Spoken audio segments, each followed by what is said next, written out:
वैदिक विजयदम परिवार में आपका स्वागत है। अगर आप नए हैं तो चैनल को लाइक और सब्सक्राइब करें। प्रभु जगन्नाथ स्वामी की रथ यात्रा कब से और किस कारण से प्रारंभ हुई, इस संबंध में हमें कई तरह की कथाएं मिलती है। आओ जानते हैं कि जगन्नाथ रथ यात्रा की 4 कथा।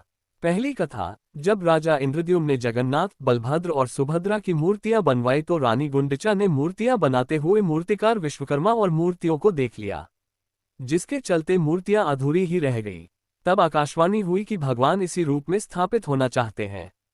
इसके बाद राजा ने इन्हीं अधूरी मूर्तियों को मंदिर में स्थापित कर दिया। उस वक्त भी आकाशवाणी हुई कि भगवान जगन्नाथ साल में एक बार अपनी जन्मभूमि मथुरा जरूर आएंगे।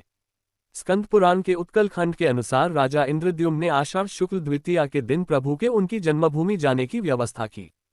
तभी से यह परंपरा रथयात्रा के रूप में चली आ रही है। एक दूसरी कथा भी, जिसके अनुसार सुभद्रा के द्वारिका दर्शन की इच्छा पूरी करने के लिए श्री कृष्ण और बलराम ने अलग अलग रथों में बैठकर यात्रा की थी।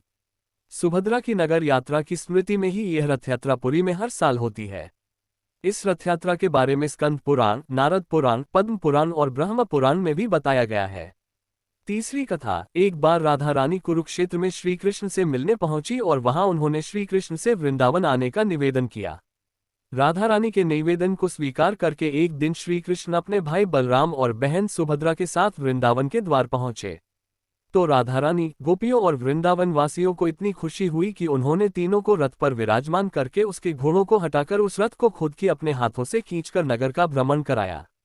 इसके अलावा वृंदावन वासियों ने जग के नाथ अर्थात उन्हें जगन्नाथ कहकर उनकी जय जयकार की। तभी ये परंपरा वृंदावन के अलावा जगन्नाथ में भी प्रारंभ हो गई। चौथी कथा, चारण परंपरा के अनुसार भगवान द्वारिकाधीश जी के साथ बलराम और सुभद्रा जी का समुद्र के किनारे अग्निदाह किया गया था।